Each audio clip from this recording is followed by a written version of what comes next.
Cooperate with me, please. Here we go. Okay. So there's a file that says Southeast CPC on it. The image files starting from the lowest number 18 up to the highest, which is whatever it is, 23. Those are for the commander's presentation. And who's going first? well, me. No, who's going to present first? Tracy is. Okay. Pat. This is Tracy. Last name is Tracy. Yeah. Okay. Okay, ready to go? Yes, we're recording. And I need to find your link to that.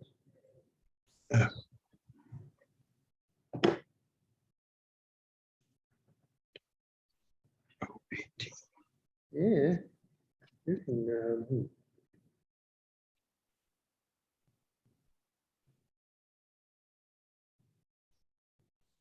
Okay, there we go. So.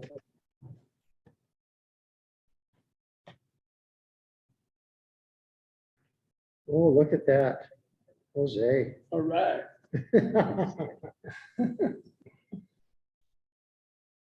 So my computer is, let's see, does anybody else here have a personal digital device that they're going to participate by Zoom? Okay. And I'll talk about that in just a moment. Here we go.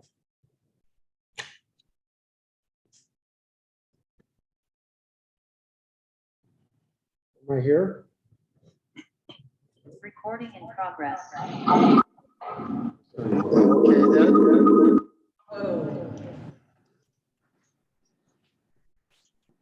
That's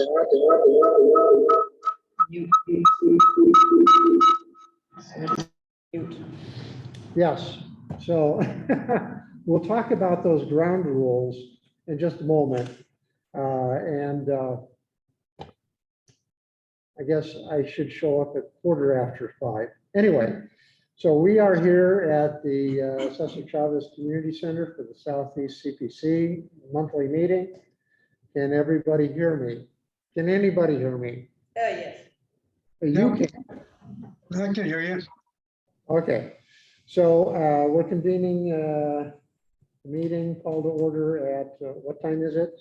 6:04. 6:04. Okay, and we have myself, Angelo, Christopher, Ron, Tyler, Linda. So 6 of our 11 current members. We know that we're missing Archie and Samuel. I'd hoped both of them would show up on Zoom. So that makes 8. And then we have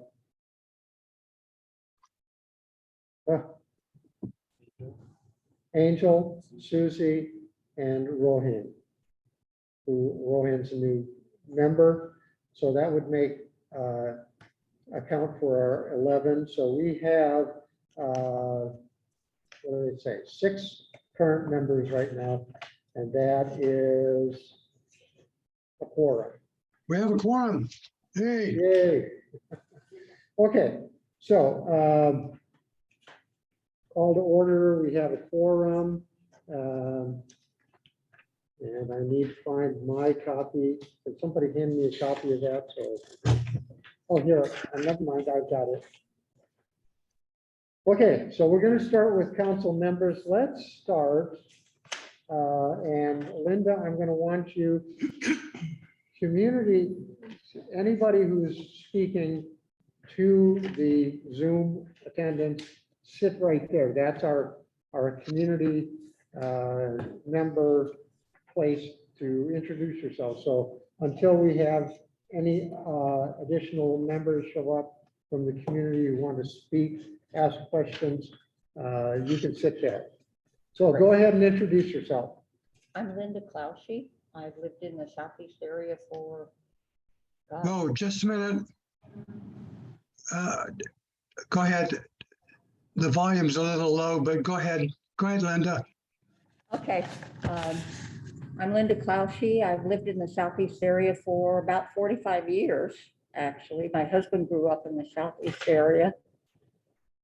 We just live a block and a half from there. I'm a mental health counselor, licensed mental health counselor.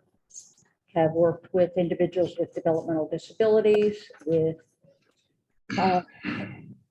people whose parents, whose children are in foster care. I did parent coaching. And I also have a son with severe mental illness and 2 children, well, 3 actually, adult children with developmental disabilities.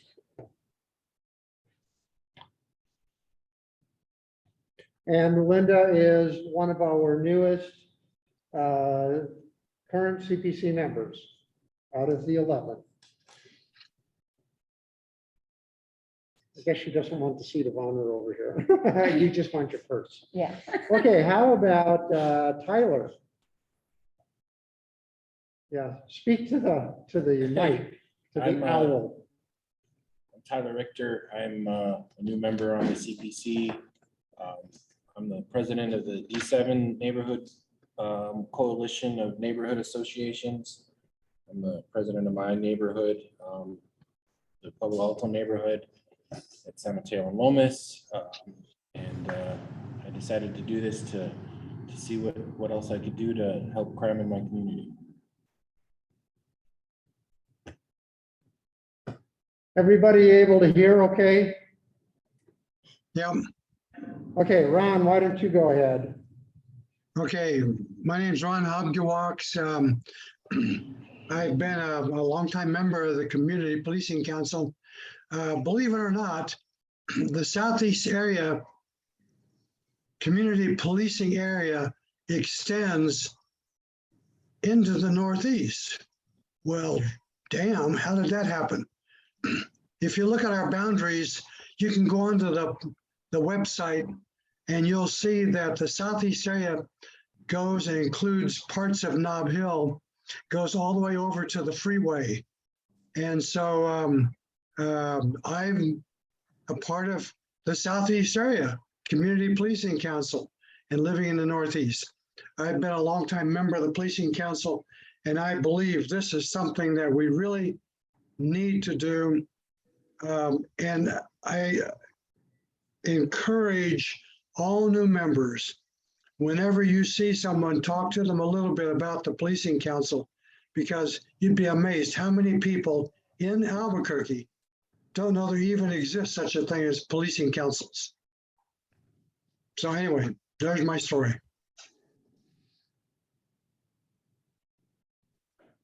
Chris, you seem to be next on the view up there. Hello, my name is Chris McDaniel. I am a local business owner and I've lived in the Southeast area for almost 2 decades. And thank you. Okay, Angelo. Hello, my name is Angelo, and I'm been a CPC member for almost gonna be next month is my first year, and I'm 21 years old. I go to UNM, so that's how I'm gonna start. So I'm excited, so I can study as criminology and work with CPC for a very long time.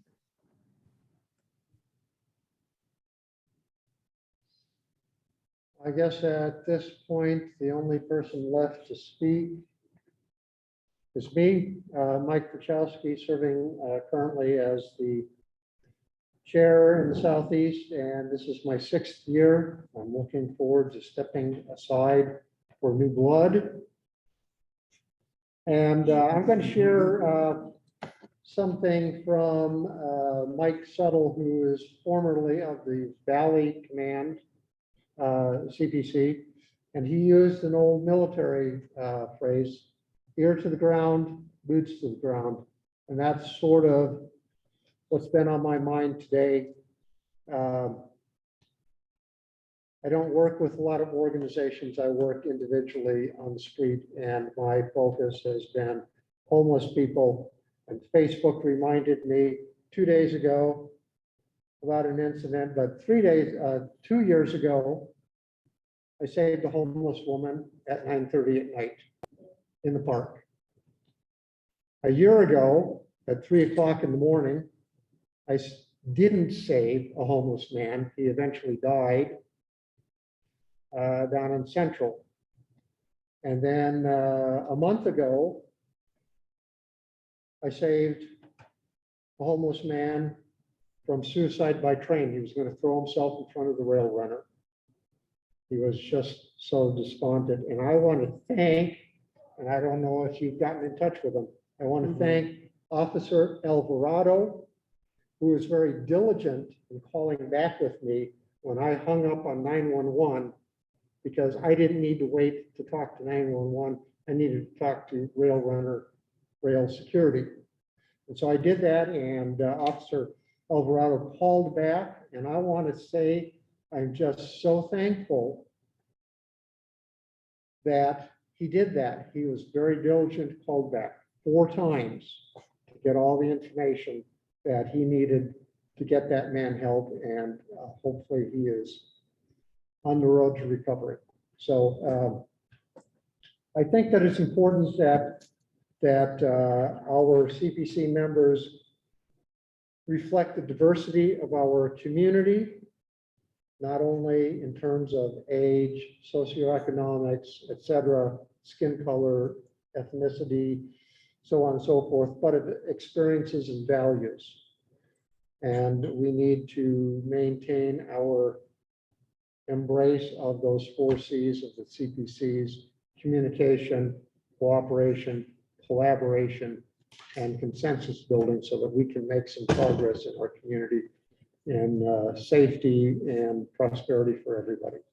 So with that said, we do have, let's see, we are still,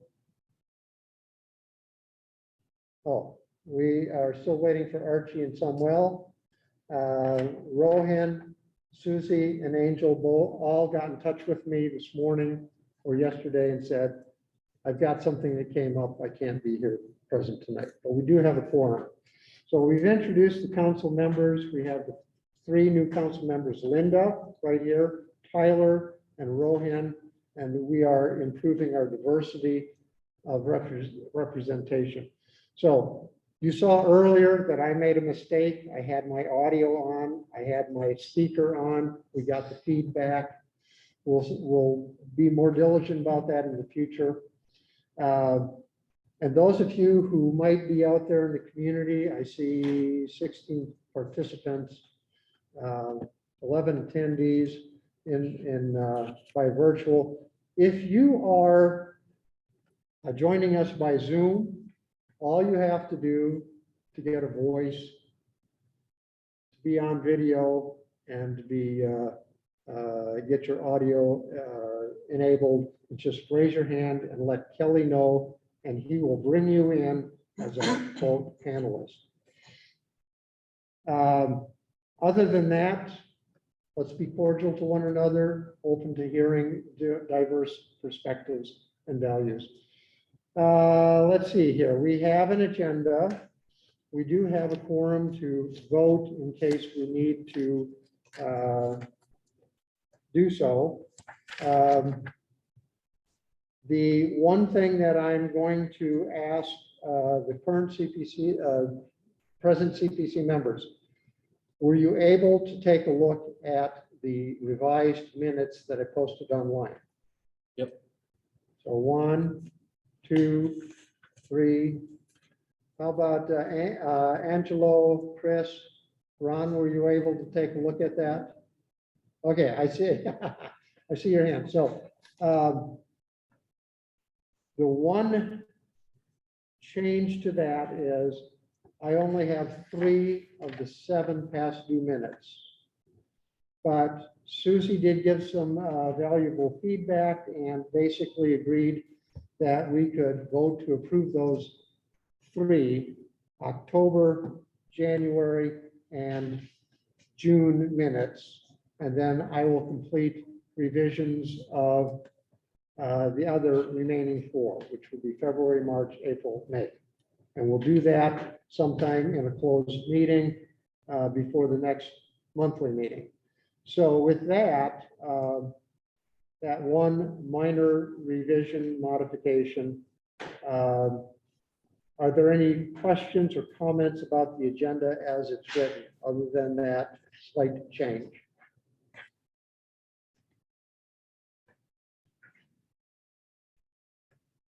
Do I hear a motion to approve the agenda with that minor modification of not completing February, March, April, May minutes? I move we approve the agenda. Do I have a second? I second it. Okay, all in favor? Say Aye. aye or raise your hand. Okay, it looks like Tyler, okay, looks like it's unanimous.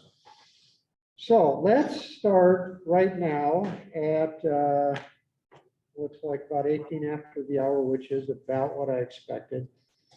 Metro Crime Stoppers, and we have a new seating arrangement here to try to allow the presenters to speak to an audience which we hope will grow over time. Yeah, we're gonna get the camera on you first.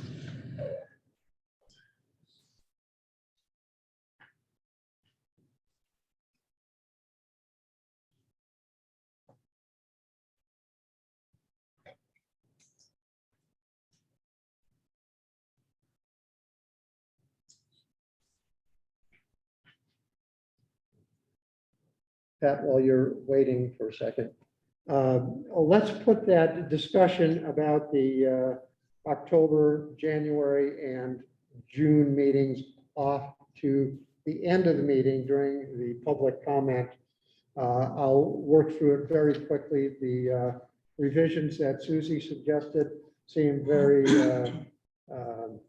worthwhile, and I think we can wrap that up in a few minutes. But let's go ahead with the Crime Stoppers. Alrighty.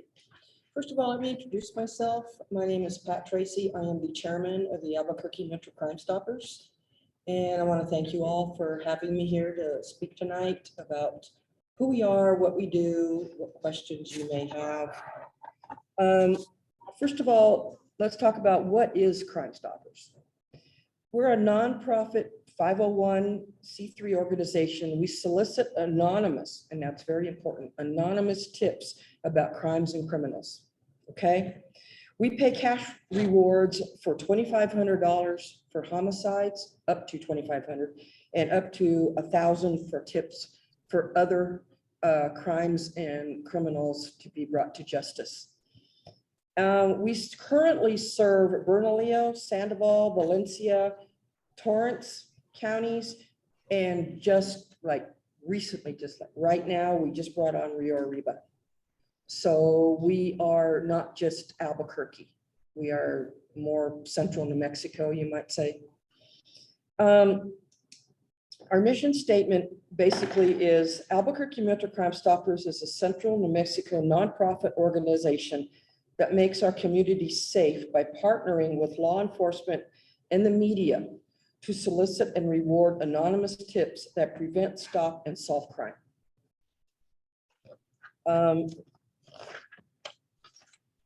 Now let's talk a little bit about where did we come from? Actually, Crime Stoppers is started right here in Albuquerque in 1976. We are now not only nationwide, we are worldwide, which speaks a lot for what we do and how successful we are. It was actually started here by a detective by the name of Greg McAleese. And how it originated was that there was a senseless, brutal murder of 20-year-old Michael Carmen. Carmen was fatally shot during a robbery while working at a local gas station. Detectives with the Albuquerque Police Department focused on stimulating community involvement and participation and took advantage of electronic media and publicize unsolved crimes. Excuse me, we can't see the view graph. Oh, change that to speaker view with slide sharing. The nine.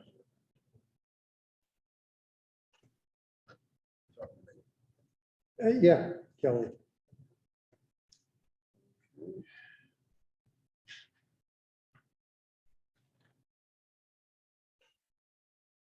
Okay, continue to talk.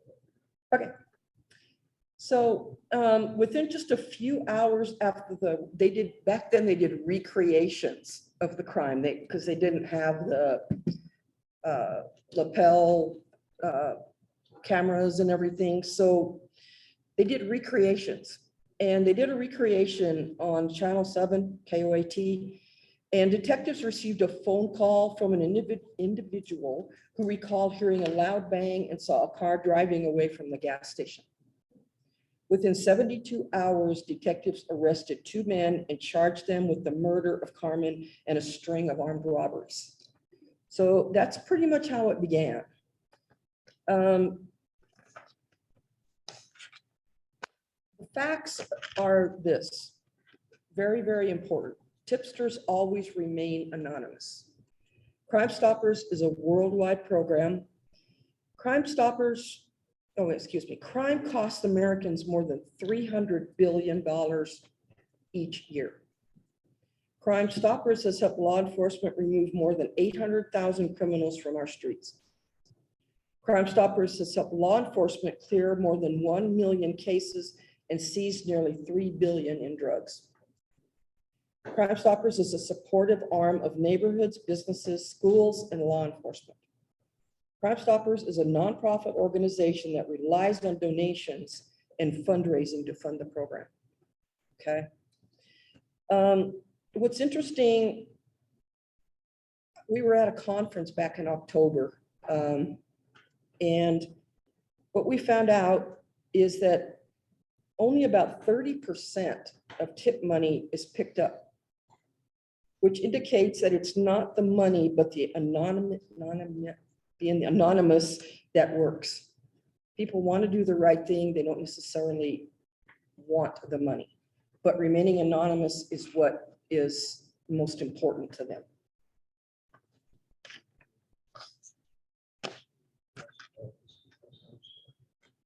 And now we have what we call a campus Crime Stoppers, which students, parents, teachers, and staff members can call the 24-hour hotline, download the P3 Tips app, or visit p3tips.com. Report crime that happens in and around your schools. Drugs, graffiti, vandalism, weapons, and gang activity are all crimes that affect your safety and the ability to learn. The information is provided to law enforcement or administrators of the schools. All information is validated prior to any action being taken. Tipsters are eligible for a reward if the information is validated. Now, rewards range from $10 to $250 in the form of gift cards to students, such as Amazon, Starbucks, gas card, etc. We don't actually give the students cash, okay? We found that it's better to do the gift cards. What we have is Crime Stoppers, Campus Crime Stoppers provide students, faculty, and staff a safe, informal, and anonymous system to give information about criminal activity, threats, and/or weapons without fear of retaliation. That's a big deal with students, is the fear of retaliation. So they can download it right onto their phone, they can call, they could go in on the web and report the crime, okay? How do you report crime to Crime Stoppers? There's several ways. There's a 24-hour hotline. It's 505-843-STOP. There is no caller ID on this line. We have no way of knowing who is calling. There's also a mobile app, P3 Tips, and then on the web, www.p3tips.com/531. So. And then this is basically how it works. The tipster contacts Crime Stoppers through one of the areas that I just mentioned and leaves anonymous tip. No identifying information is collected, transmitted, or stored. When they submit a tip, they are assigned a tip number. Okay? The tip is scrubbed by the Crime Stoppers coordinator with APD to ensure no identifying information is contained within the tip. It is then, the tip narrative is then sent to law enforcement, which detectives are working, which type of cases, okay? After the investigation concludes, the agency provides disposition of the tip. Then the board of directors of Crime Stoppers at our monthly meetings, we vote and we approve the tips, okay? Then the tipster takes their tip ID to the bank and collects their reward. No identification or signature is required. So we don't call the tipster back. The tipster has to keep calling back to Crime Stoppers, given their tip number, to see if there is a reward available for their tip, since we have no way of contacting these people, okay?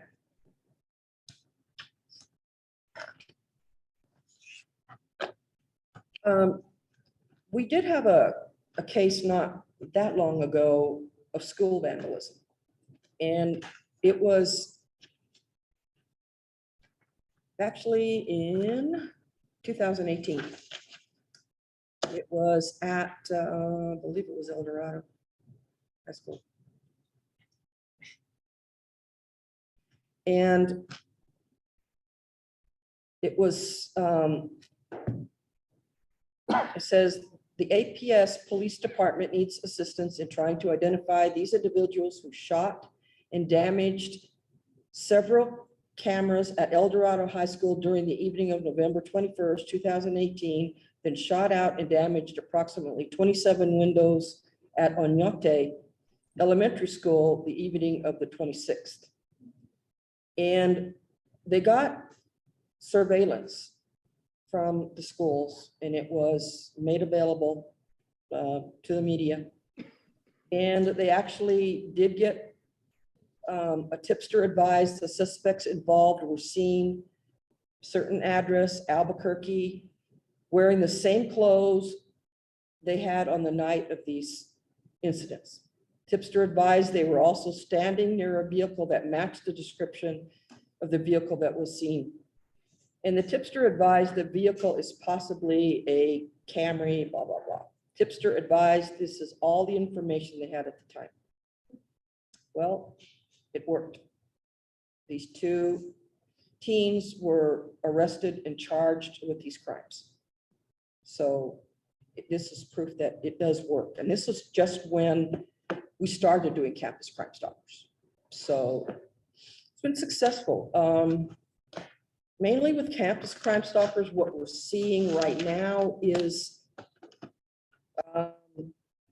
drug dealers on campus. That's what we're getting a lot of information on, drug dealers. So that is the main thing that's being reported at this time, okay? And our liaison with the Albuquerque Police Department, her name is Sonia Marquez. And so she works very, very closely with us. And she's our liaison between us and the law enforcement agencies, not just APD. So that's about all I have to say about what we do, who we are. What questions do you all have for me? How are you publicizing the subjects of the posters? What information do they get to build this? We actually have posters at the schools. where there's a QR code, God, I can't even think, QR code that they can just scan into their phone. We also go and we do presentations at the schools. Mainly we go to high schools, but we have gone to middle schools also. So we do that. Are you working with UNM? Oh, yes, absolutely. And you get cooperation from students and faculty there? Yes, we do. We do. And we work very closely with campus police.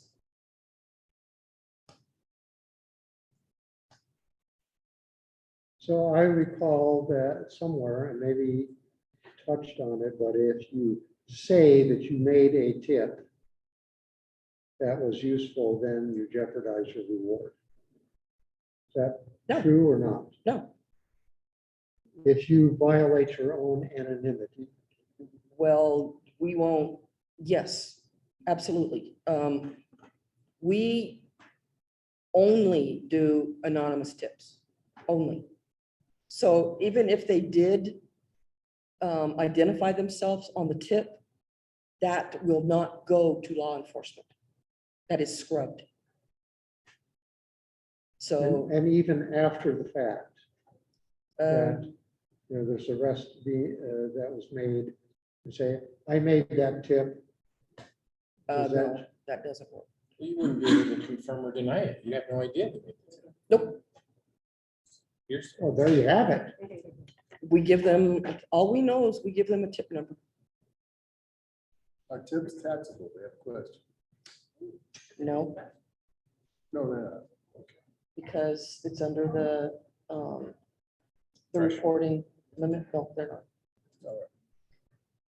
We do get enhanced rewards from private citizens or businesses that we can pay out up to 10,000. But it's rare. We don't really like to do that because we don't want to violate the Bank Secrecy Act. So, Well, Linda, why don't you sit over there on the corner and you can come up and be closer to.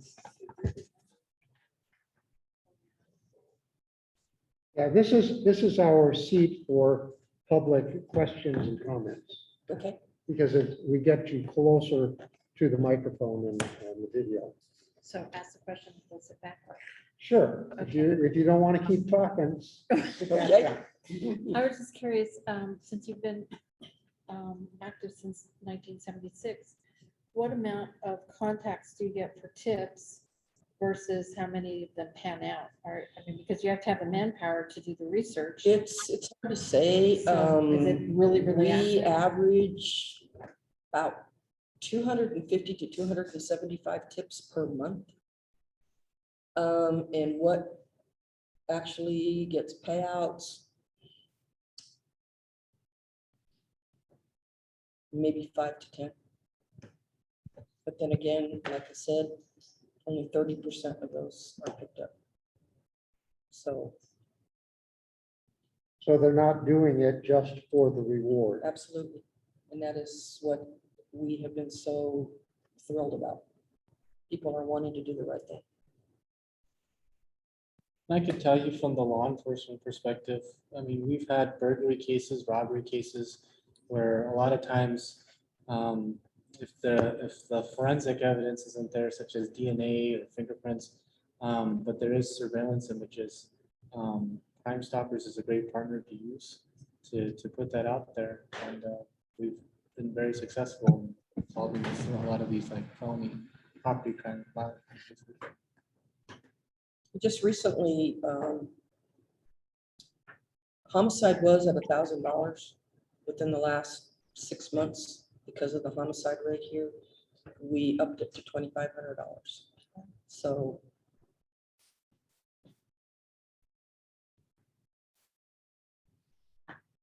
Okay, it looks like we have a community member, Peter. You have a question or a comment? Yes, I do have a question, and I'm sorry I didn't realize the question and answer. You just need to put the questions in the chat. The chat is disabled, just to let you know. I had my question is, maybe a little controversial, but was Crime Stoppers involved in the case as far as the schools? The tip where the girl was arrested falsely, it wasn't her, and it wasn't checked back. Was Crime Stoppers involved in that? I do not believe so, but I couldn't say for sure. Doesn't ring a bell to me. Yeah, you're familiar with the case, correct? Not exactly. The police center can explain it because it was a big deal. She was kept in jail for a week and there's lawsuits now. You know, we wouldn't have anything to do with that. We just take tips. And we turn everything that we have over to law enforcement. So we don't have anything to do with the arrests.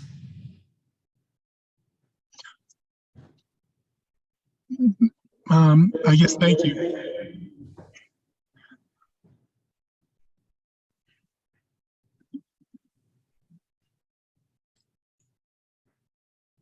Any other questions or comments? Who funds Crime Stoppers? It's all donations. All donations. We do, well, we are currently working on having our biggest fundraiser that we do. We do our annual Heroes Luncheon, which is on September 23rd, where we honor officers that have gone beyond the call of duty, either in their communities or on the job. And it will be at the Embassy Suites. We've already named the officers who are going to be honored. So that is one of our biggest fundraisers. Dignitaries will be there speaking. 250 to 300 people will be there. So we haven't honestly been able to do this event for like 3 years because of COVID. We also have lost a lot of exposure because of COVID. So we're trying to get our word back out there, who we are, what we do. If any of you know of any community involvement that you'd like one of us to come to and speak, please let me know. I have business cards I can give you. I have been working closely with the 3 news channels, so.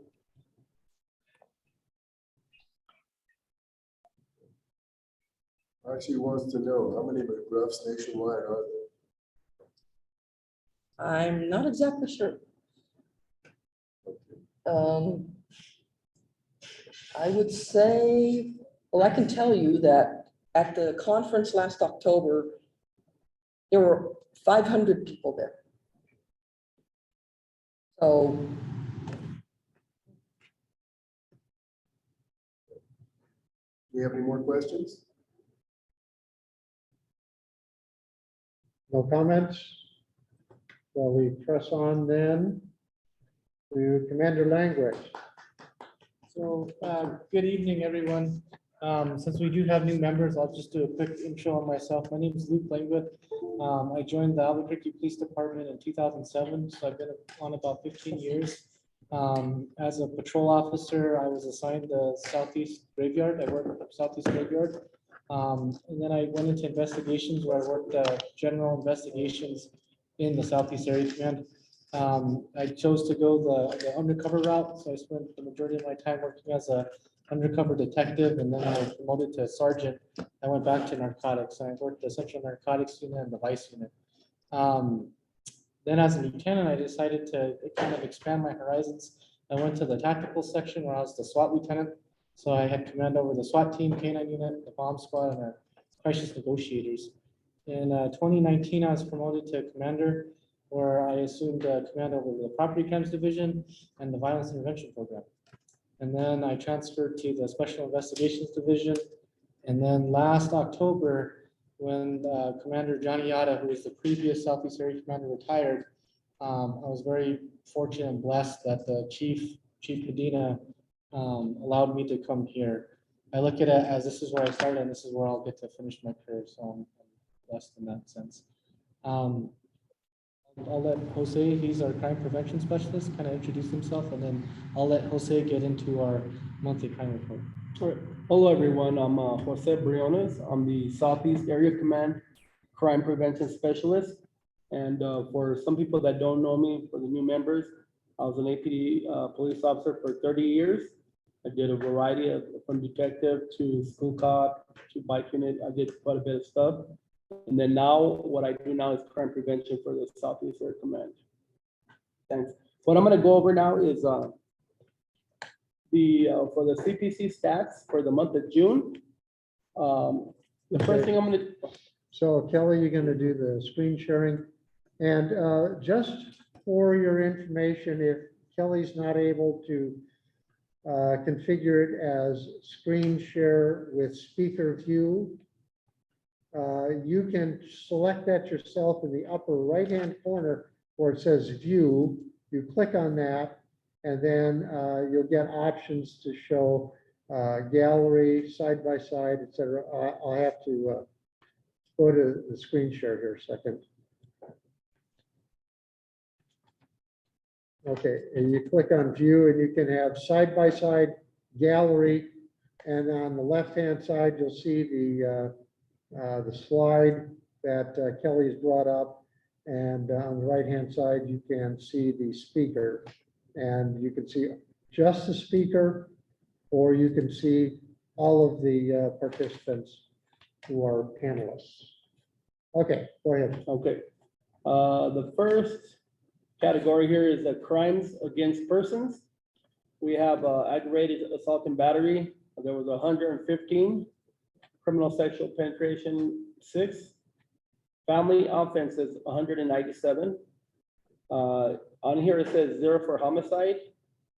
Kidnapping, 2. Robbery, 27. Simple assault, 13. And then the category for property crimes is auto burglaries are 29. Auto theft, 78. Commercial burglary, 26. Forgery, 3. Fraud, 0. Larceny, all types, 74. Recovered vehicle, 14. Residential burglary, 21. Vandalism, 43. Trespassing, 0. Disorderly conduct, 68. Drug violations, 28. DWIs, 11. And calls for service for the month of June was 8,739. And for the use of force for the month of June, there were a total of 17. Level 1 was 2. Level 2 was 13, and level 3 is 2. There is quite a bit of a reduction from the month of May. It's about 270. For incidents, of all these incidents, excluding accidents, last month there was 962 as opposed to this month of 755. And as calls as well, there's a reduction in calls. There was in May, the month of May was 9,635. This month, 8,739. So,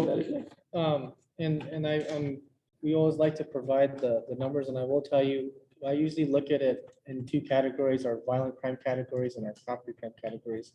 And not that this is the only metric to say if we're successful or if we're failing, but we do a year to date comparison, where we're at this year compared to where we were at last year.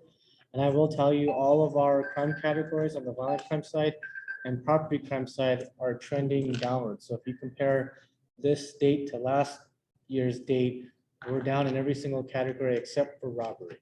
Robbery, we're still up. So that's, when I see something like that, that piques my attention, and I look at if there's any trends available and what resources I could throw at it. Auto theft, if you remember from the last several CPC meetings, we were also behind in auto theft, but we were trending in the right direction, and we finally zeroed out. So hopefully, and just so everyone's aware, July is Auto Theft Prevention Month.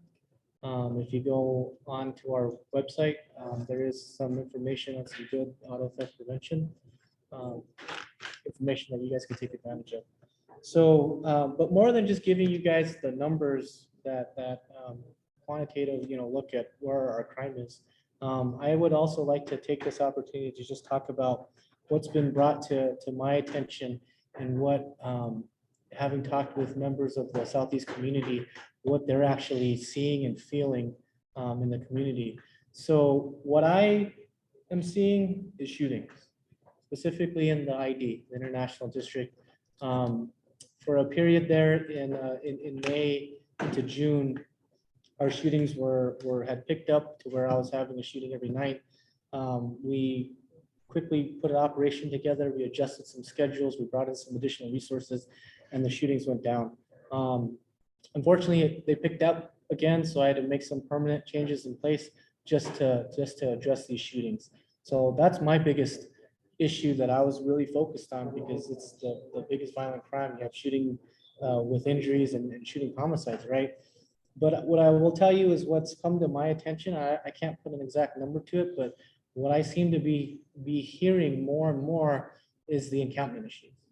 Encampment and then robberies. And as you saw from our crime numbers, robberies are still up for the Southeast Area Command. Looking at those locations, last week I was able to see that a Family Dollar, a Walgreens, and an auto parts store got hit off of Central and along Gibson as well. So we examine kind of times, days of the week and times of the day, to where we can have our officers, when they have the time, to be proactive. And then our proactive group of officers, or PRT officers, giving them that information with the trends and times that we're seeing to hopefully cause that disruption with them just having that high visibility police presence, or they catch something in progress, and then we can apprehend that individual and hold them accountable and put a good criminal case on. Burglaries as well. I don't know if you guys saw, it was just on the news, I want to say a couple days ago, where tattoo parlors were being hit citywide. I want to say about a dozen of them. So again, it's going back to looking at, well, how many tattoo parlors are in the Southeast Area Command and where are they at? If they haven't been hit already, what can we do? Whether if it's through crime prevention, through environmental design recommendations, or if it's us increasing our patrols by putting periodic watches and having more officers when they can increase that high visibility presence. With the encampment issues, a lot of times for police, we have to be involved in the conversation. We have to be at the table, because at the end of the line, it can result in a crime being committed. We're law enforcement, that's what we deal with. But there's so many, and I don't think I have to tell anyone here, but there's so many contributing factors that may not necessarily be in our wheelhouse, APD's wheelhouse. But again, as a community, it's an issue. And I think it's important that everyone knows, like, that's probably the #1 issue that's being brought to my attention week and day after day, is the encampment issues. The encampment issues on public and city property, and then the encampment issues also on private property.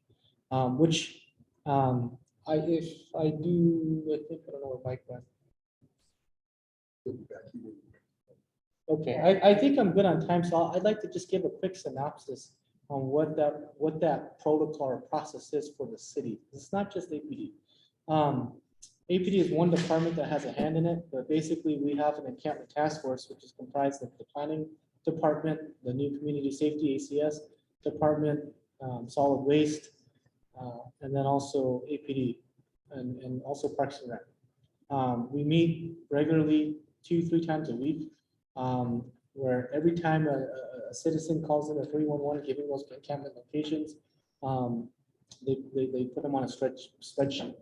How they're prioritized, I'll be completely honest with you, I'm not sure, so I don't want to say something I don't know. But when it comes to private, or when it comes to public property, and this is just where we're at, I'm not saying I agree or disagree with it, but the idea of recognizing that the unhoused and unsheltered population, a lot of the contributing factors could be addiction, mental health issues, substance abuse, and just it's giving them resources and giving them that notice, that 72-hour notice that they need to vacate before we do any type of enforcement. So APD is not even involved in that. And this is for like the public properties or the alleyways. Now, there are some exceptions. If they're in a place right next to where children may play, if they're on a sidewalk where they're blocking your access to where now your safety is compromised because you have to walk in the street, then that's not the case. APD can get involved and we can take enforcement action. But the overall idea is recognizing that there may be some other contributing factors for why they are unhoused, is trying to connect them with the right resources to help them. And it's no secret that there is a percentage of the population that they don't want the resources. They like being where they're at. I'm sure you guys know why, but that's just how it is. And us at APD, you know, I've heard some whispers and shouts like, well, why can't you just force them on a bus and take them to the West Side shelter? Well, we can't do that. It's not constitutional. It's illegal. We can't force someone against their will. So again, with public property, that's the process that's in place.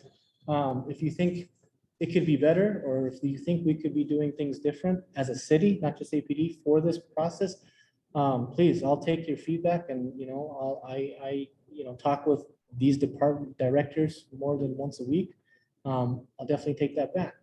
When it comes to private property, your residents or your businesses, there is no waiting for the 72-hour notification. A crime has been committed. As long as you, as that business owner or as that residence, as long as you confirm that this individual does not have the permission or authority to be on the property, and you do want to press charges, we will do enforcement. And that starts with, and this is in line with the DOJ settlement agreement and the McClendon settlement agreement, is a citation to where they will have to appear in court and they'll be held accountable for what they did. And then we will ask them to leave. If they refuse to leave, it won't be a citation, we'll take them to jail. But if they're willing to leave, they get a citation. I know it's controversial for some, because there are some that say, well, this is a vulnerable population, which I agree with, and they may not have the means to get to court. So in a way, you're just criminalizing them because they're gonna end up with a warrant. And then we have to take them in on a warrant. With the warrants, it's a court order that we don't have a choice. We have to, if we come into contact with this individual, you as a peace officer will take them in, right? So it's like, well, why are you gonna do that if you know they're gonna get a warrant? And believe me, I understand that, but at the end of the day, that's on them. You know, we still have to advocate for you if you're a victim of someone, you know, coming on your property to where you're in fear, you can't go out, or you know, your property is damaged. So sorry, I apologize, I got off on a tangent, but again, just so you kind of have that more qualitative of what I'm hearing or what I'm seeing, the issues this last month. Like I said, my issues, the shootings, I have a plan in place. I've adjusted our proactive officers to now where they are permanently on afternoons into nighttime, because that's when my shootings were happening. It seemed like when my proactive officers were done for the day, the shootings would pick up. So it's like they were doing so many arrests, which is great, which I feel that they were causing that disruption, so shootings weren't happening. But I need them to shift their hours, you know. So we've also brought in additional specialized units, the K9 unit, BWI, and the motors officers. They're helping us out. This last week, thankfully, it is the last 2 weeks. It's been coming down compared to the end of June and beginning of July. That's what I was seeing. Besides the robberies, but what you, the citizens and stakeholders in our community, have been bringing to my attention is the encampments, the robberies, and the burglaries. So with that, I think I still have like maybe 5 minutes on the agenda. Questions? I'll take questions. I have a question on the encampments, and where does easement, you know, properties have easements? And if somebody camps on the easement, does that fall into public or private? Can you give me an example of an easement? Like, Okay. Where I live, our fence has to be in a bit so that utilities can come through for, you know, electric, phone, whatever.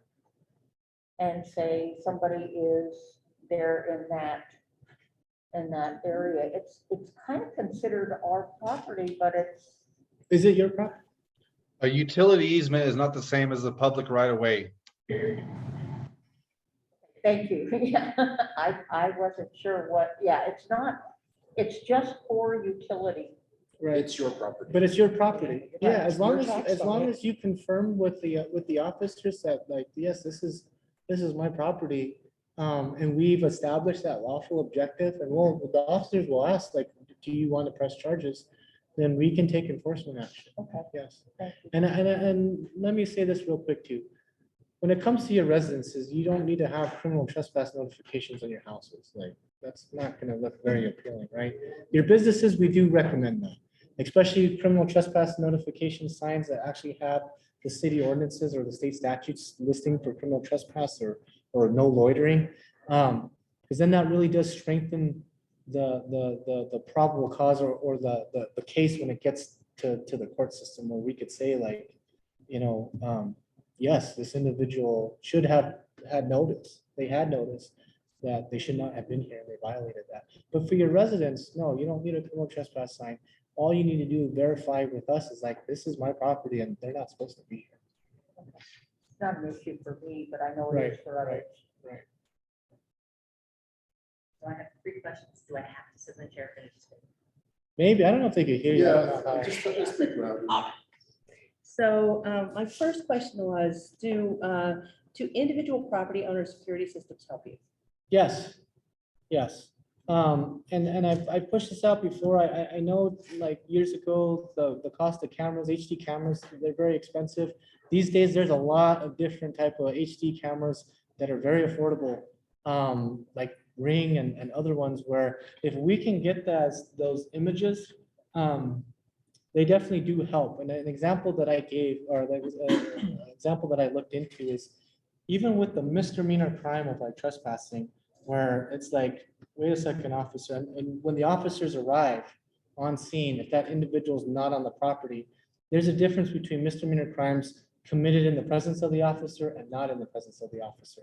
There's exceptions there, to where if we're provided with the evidence, whether if it's a picture or, a video, to where, yes, this individual stayed on my property for like 2 hours, and they weren't supposed to be here, we can definitely do a criminal summons and summons them into court, to where they're gonna have to be held accountable for that. So, yes.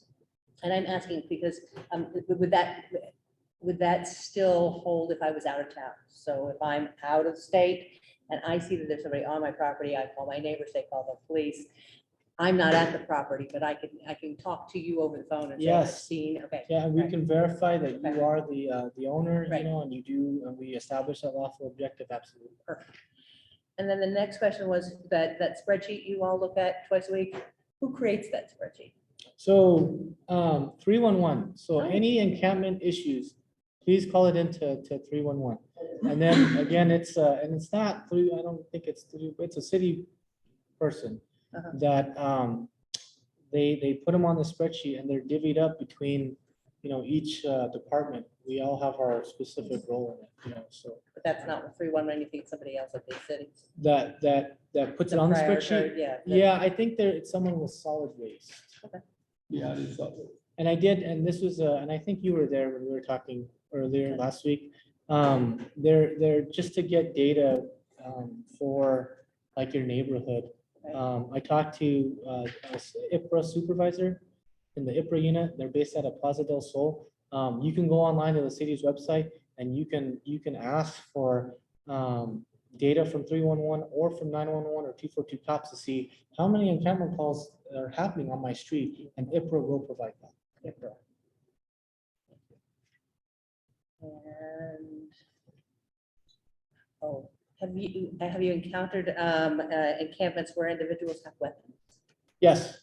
So Wilson Park, I don't know if we have anyone from South San Pedro here tonight, but Wilson Park, it was about a month ago. In fact, we were just out there yesterday, I want to say. But we had, in one day, we had 3 separate incidents that resulted in 3 different felony arrests and several felony warrants being cleared. And 2 out of the 3 had weapons and firearms. And, so yes, It's rare. no, it's not rare. All right. We have a couple of comments and questions. One from Archie are there specific individuals tasked with looking at stolen property on social media, especially now with tattoo parlors items stolen? We have our organized, so stolen property, like goods, right, not locations? Right. Right. So we have our detective unit, they're part of our investigative bureau. Our organized crime unit, and also our impact detectives, and we've had that to where a citizen will contact me and be like, hey, my iPad that was stolen, I have this app and I'm tracking it, I know where it's at. Or, I found my custom bicycle, it's on Craigslist right now. Yes, our detectives do those type of stings, or operations, I should say, and they have been successful, yes. In speaking with members of my community, this is from San Maria, there seems to be a rise in verbal assaults from the individuals in the encampments, which are becoming more aggressive against citizens, taxpayers.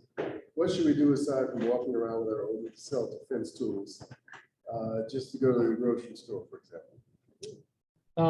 The first thing I'd want to say on that is please get us the information, whether if it's through 242 Cops or the app.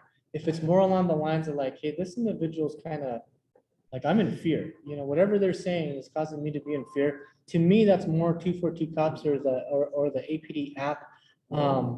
Because again, I work pretty regularly with the community safety department, who has specialists with mental health, who has specialists with behavior issues, substance abuse.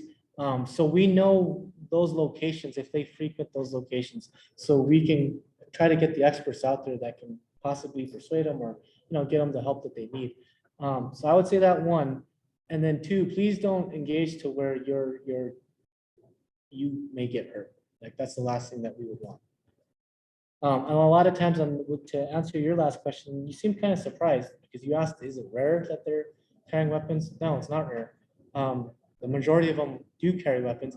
And in a way, I get it. It's dangerous to live out on the streets and they have to protect themselves as well. But just due to a lot of them, if they're under the influence, right, methamphetamines, if they do have mental health issues, if they're in that manic state, if they seem calm 1 second, and then just for whatever reason, that switch flips, I just would not want anyone to get hurt. So just be cautious about engaging with someone if they've already shown those signs of verbal aggression. Excellent. That's all we have right now. I guess I had a question. So for, the city council tried to pass some legislation for, trying to help with encampments and trying to provide some more relief to give people different options and places that they could go. Has APD, are you in contact with Counselor Feeblecorn, or like, what are those, do they reach out to you and say, is this a good idea? How do you guys feel about it? Does APD have a position on? So so the Southeast Area Command, we actually have 3 districts, city council districts. Yeah. Councilor Benton, Councilor Davis, and Councilor Feeblecorn. I talked to each of them numerous times. I have not talked to them about that specific issue. And I will just say, because now this might get into some politics and where they want to go, but I will tell you my personal take, and I have no problem saying this publicly. Right. Put this on the news. And hearing my background, I came from very proactive enforcement. I worked narcotics and I worked SWAT. Like we apprehended the prolific offenders, right? So I'm all about arresting all that. Working VIP, and so I never really worked with social services in my career as a police officer. When I worked the VIP program, I started working with service providers and social services, and I could see if we're really wanting to look at addressing the underlying root causes of why we're arresting this individual 50 times. Well, if we could address those root causes and then they fall off the map and I don't have to arrest them again, well, let's go that route, right? And not to get too much into politics or what my personal view is, what I've recognized with what I've seen here in this area is that we are just hurting them around right now, gun house population.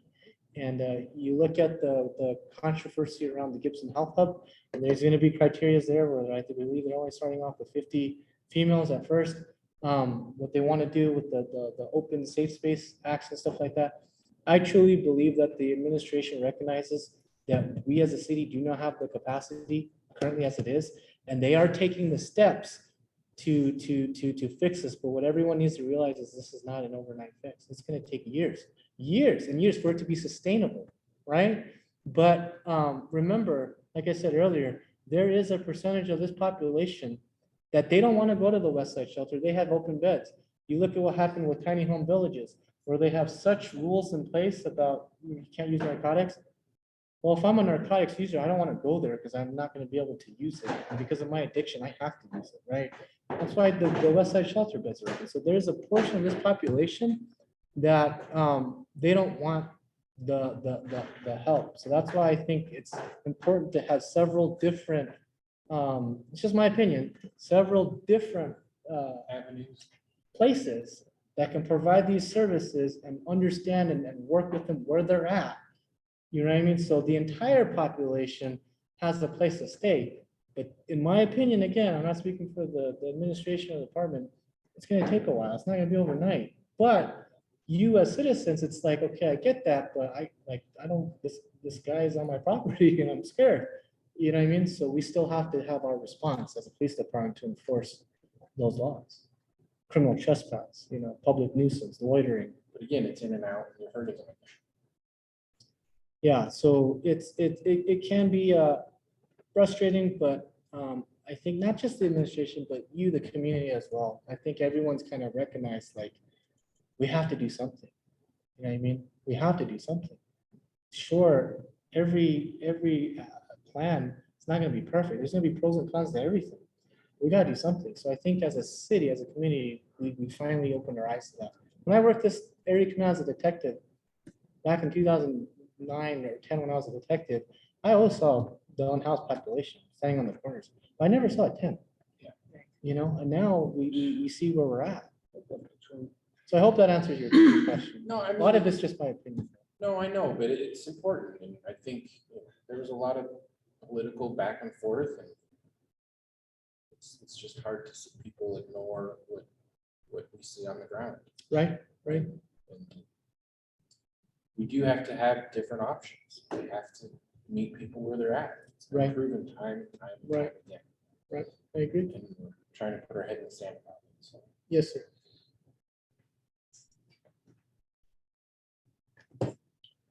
Thank you. Thank you for what you do. The problem of unhoused folks is all of our problem. It's not their problem. It's all of our problem. There's certainly some folks who are unhoused who are very aggressive and very difficult to deal with. And that's a problem to everyone. But I think we need to recognize that the substance abuse piece of the problem is a kind of a chicken and egg thing. There's a tendency to say, well, they're just drug addicts. Well, if you were on the street for 2 or 3 years, you might become a drug addict real easily. I mean, how do you deal with that life? And how do you,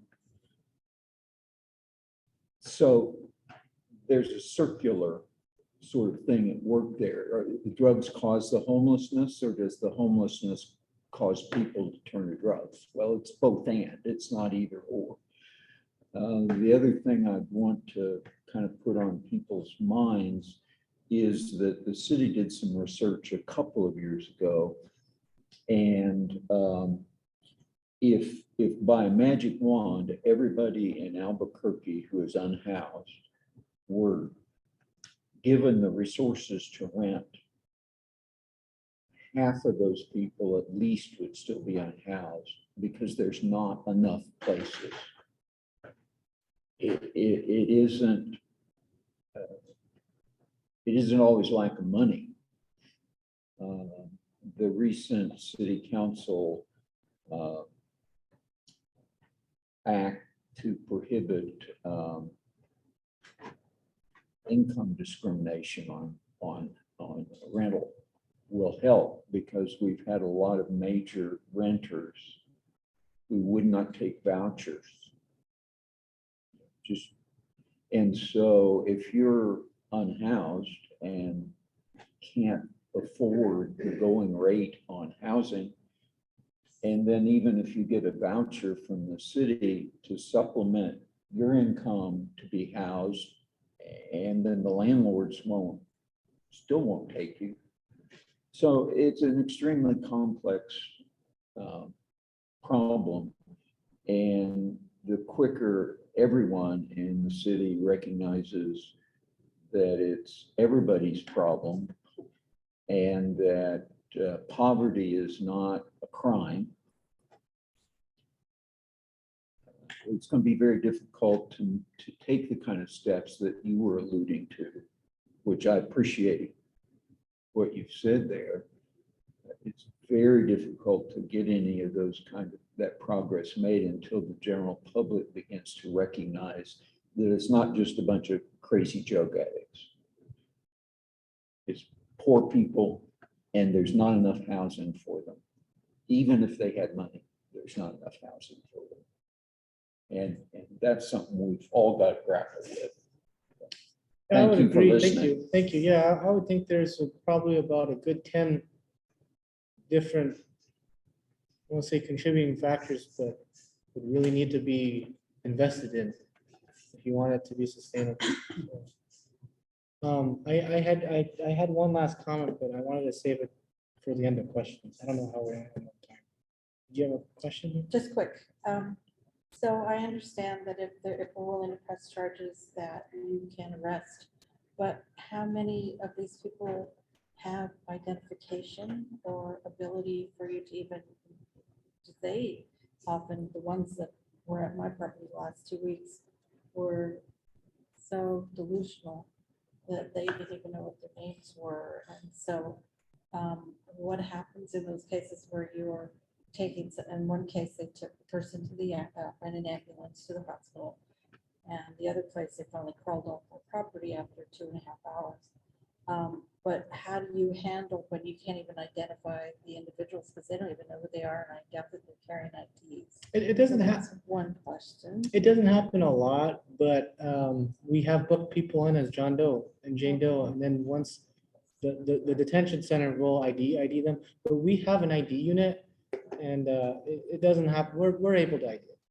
We are. It takes a little bit longer. It's a little bit of a hassle, but we ID it. Right, and then the other question is, I live closer to San Mateo, Copper, Big Bank area. And as you get up closer here to the International District, of course, we see roads, streets filled with encampments.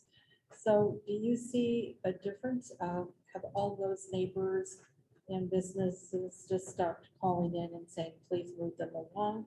Because they seem to be there all the time versus other neighborhoods where we're starting to see the influx into our areas for whatever's causing that.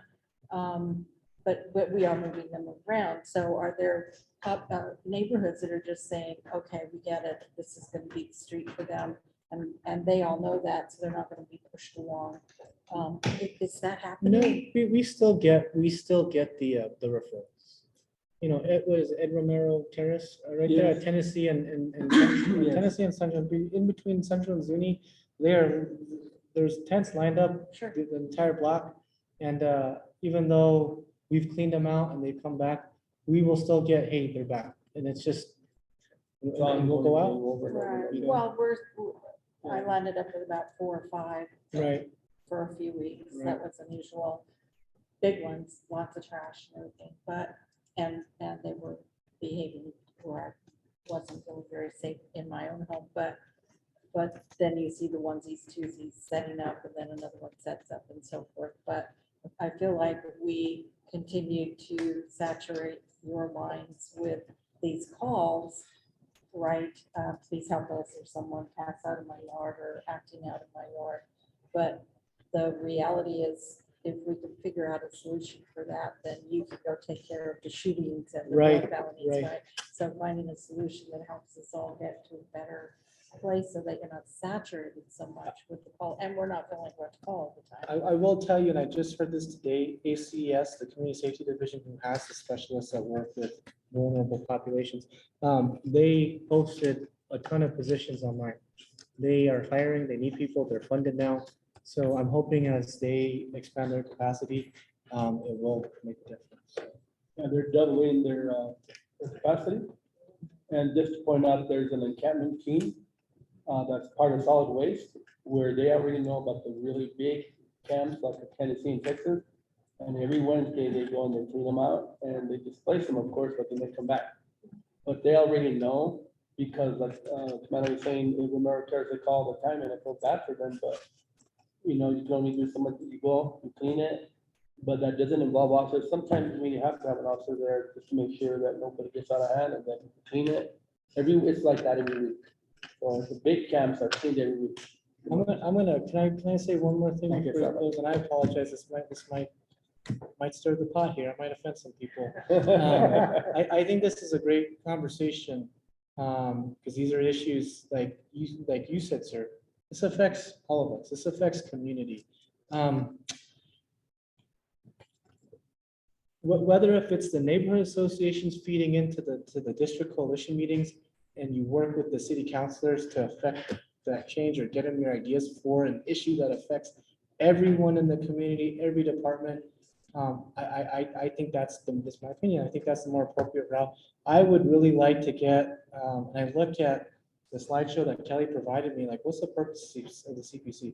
The initiatives that I have put in place for your police officers here in the Southeast Area Command, what we are doing, the initiatives and operations that we're doing.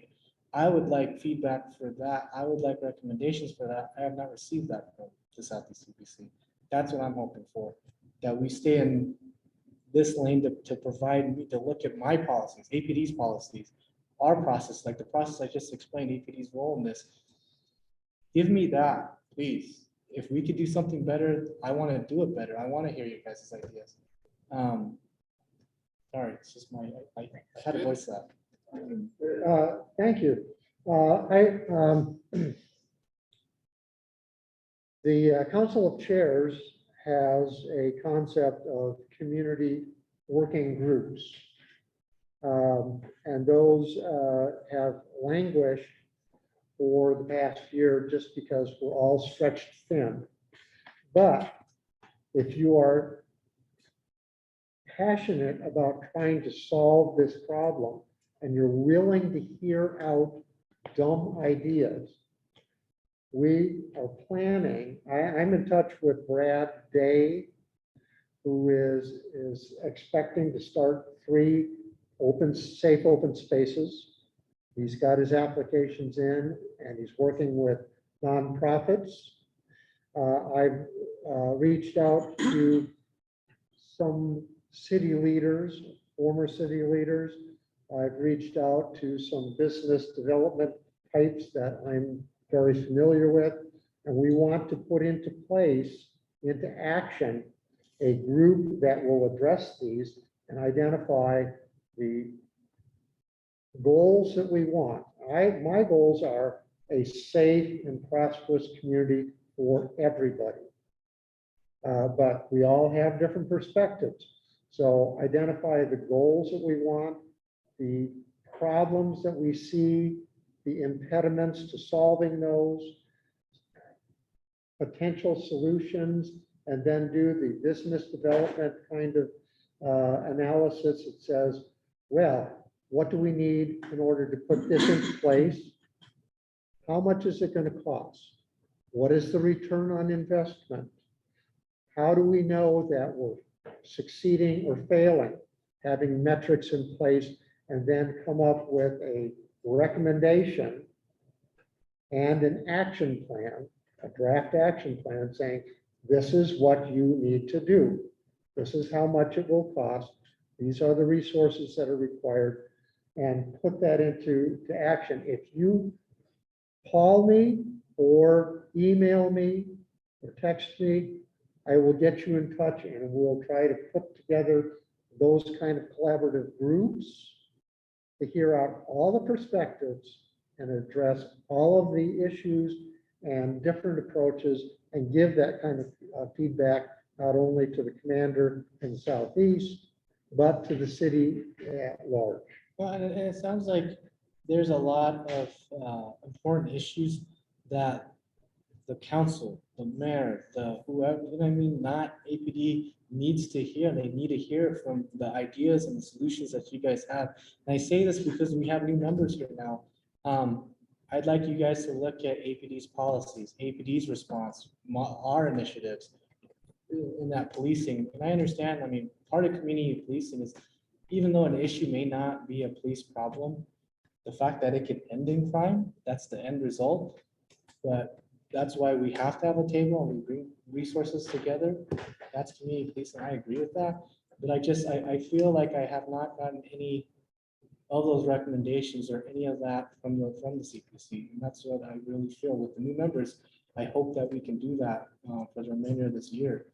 Is for not to be selfish, say just focus on APD, but give us the feedback. Let us know where we can change our operations, or if we're missing something, or if we need to consider something, and send those recommendations to the chief of police. That's what your charts were doing.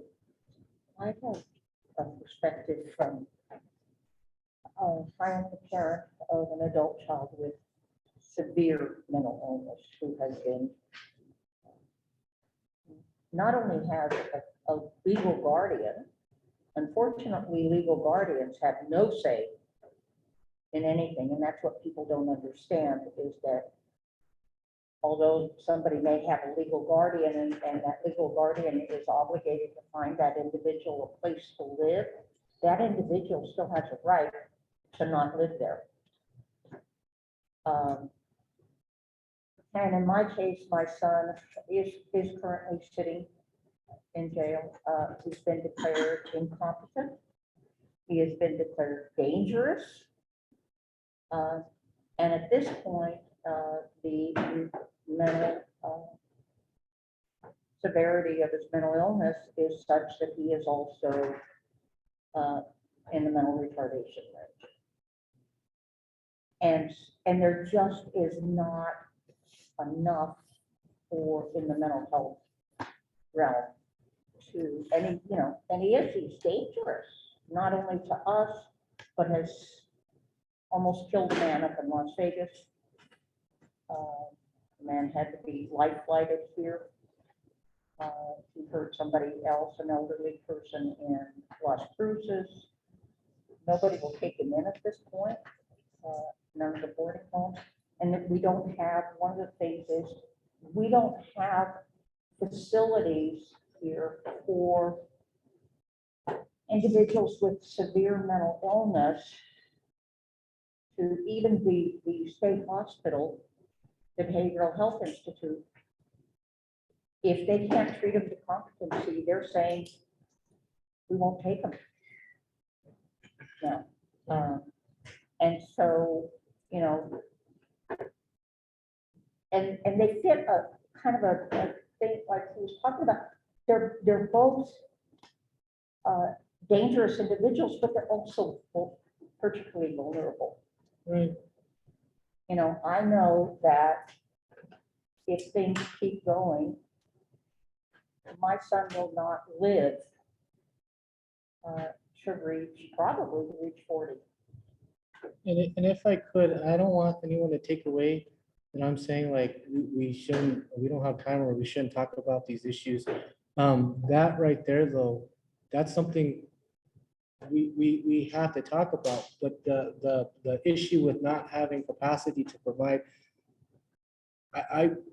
APD officers, we will interact every day with someone that has mental health issues. Right. So for us in this particular setting, I'm saying like, what is APD? How does APD respond if they were to encounter Right, something? right, but I'm just Where saying can we do it's better? not, You see what I you know, mean? if APD doesn't, they can't do anything about some of these Right, things. right. But if it was a situation where we could do something or do something better, that's where I'm hoping like we could come up with a recommendation to the chief and we put in our policy to do it better. So, you know what I mean? We're not traumatizing or hurting or doing anything like that to your son. Well, I've seen, in our case, they actually did a very good job in Right. that, a social worker came out with. I think all of these issues from one house, like with your own personal experience, they're important and they do need to be talked about. All I'm saying is, can we be selfish and focus on, maybe like, what do we need to change or what can we do better? What do we need to implement? Bringing to in the help social us. workers and stuff, I think has been very good, Yes. a very positive Yes. thing that. And APD then has done. I would hope that there is, whether if it's like how Mike was saying about these community groups, or if it's a D6 or D7, I don't know what the right forum is, but to really talk about who can fix the capacity issue, where there's not a provider that can really, Right. so. I guess my thing is that people often just look at APD, and because we call APD, but the issues go way beyond APD. Absolutely. Thank you. Thank you, everyone. Appreciate it. Thank you. Can I just say one thing real quick? Just wanted to let y'all know, I'm gonna give business cards to Mike here. We are looking for new members.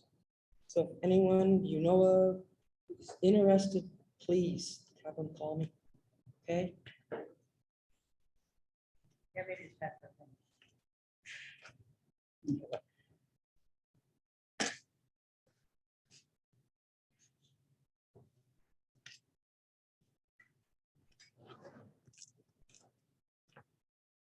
See nothing else.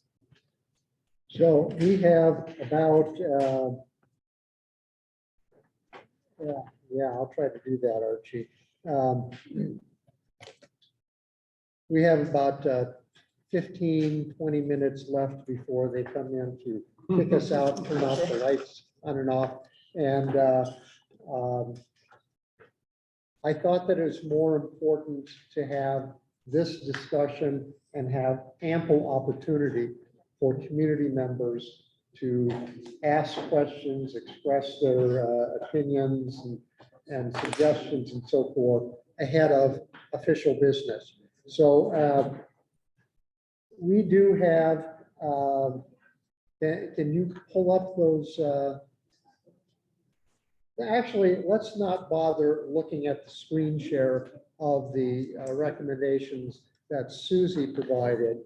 They're really pretty straightforward. She had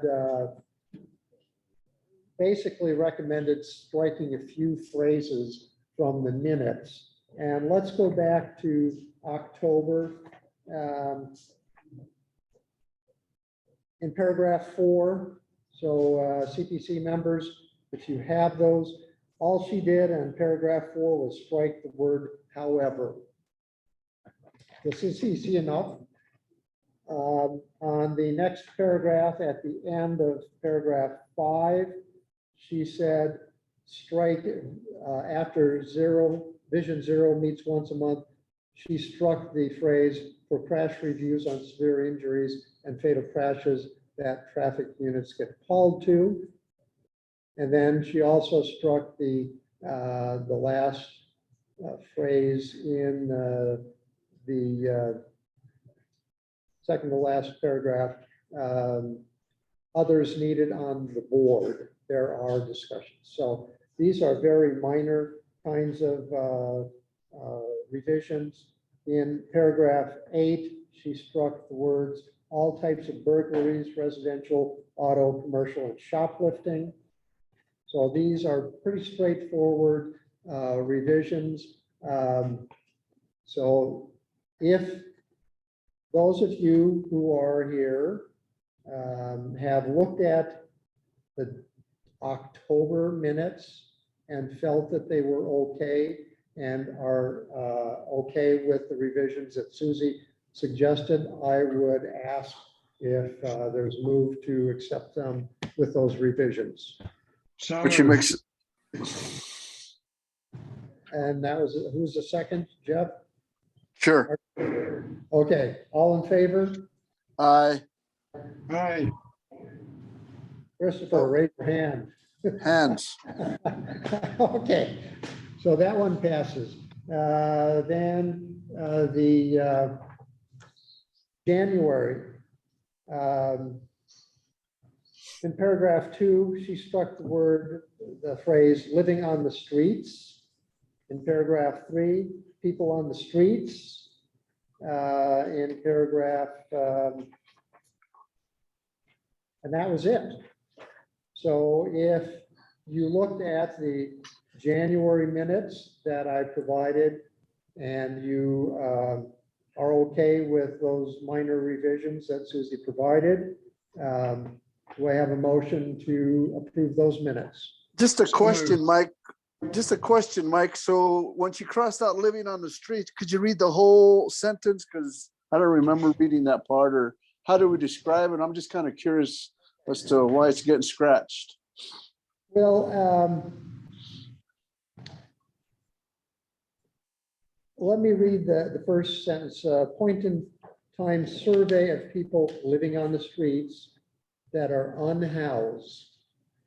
So living on the streets and unhoused, it's sort of repetitive. Redundant.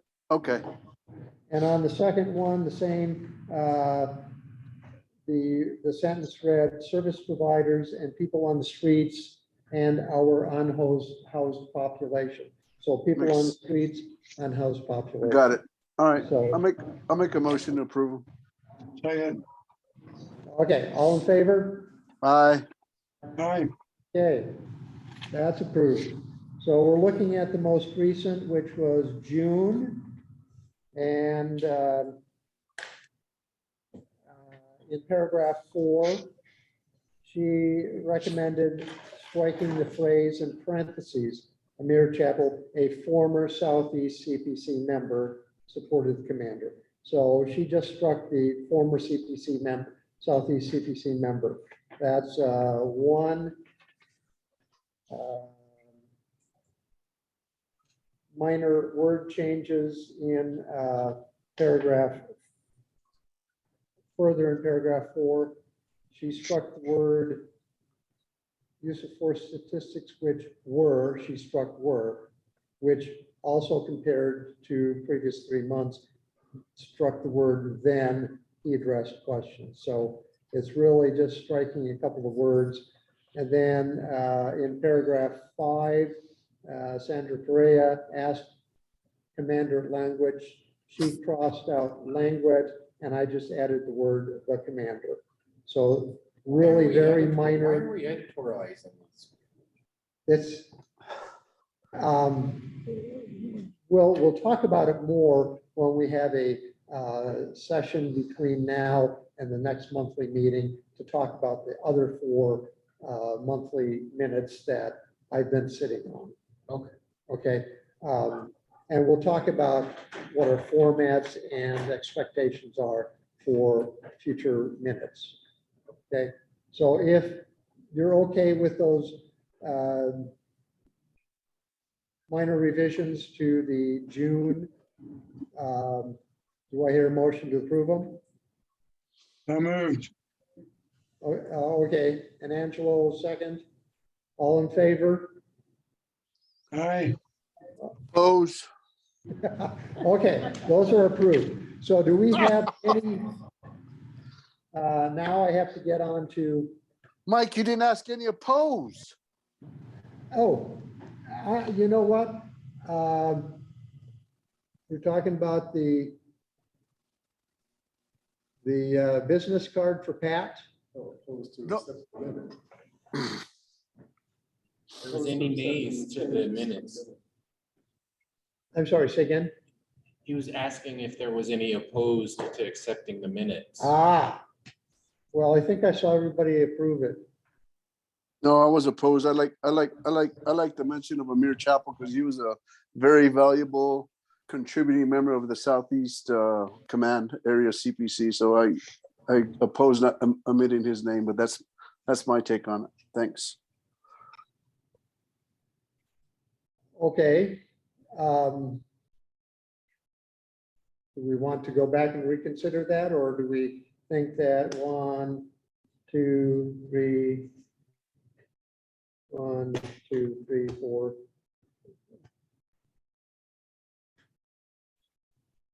5 out of 6 is sufficient to pass it, the amendment dropping. Most everybody's not gonna know Amir Chapel too. I mean, it's just you, me and Ron that know him, so, and Susie. Yeah. So it's probably a moot point. I just wanted to make it known. Thanks. I like it. And Amir has done a very good job with the data analysis. So are there any issues that we should talk about before we call it quits tonight? If not, let's go ahead and call it a night. And I will put out the next poll, to figure out when we can get a best representation from our current members to talk about those other minutes and to talk with at least one of the other applicants to serve on the Southeast CPC. Ron said that he was willing to step down. Ron, do you have a question? A comment? Yeah, is our next meeting on August the 18th? I believe so. And you're not going to be here. Well, I'm not sure. I got to look at my calendar. August 18th, August 18th, okay. Third Thursday, right? Thursday. Yep, Yeah, third Thursday. I will be out of town, but I can do my video if I need to. Yeah. Okay, so can we stop recording at this point? Because I want to just, I want to share something that why I was up and about.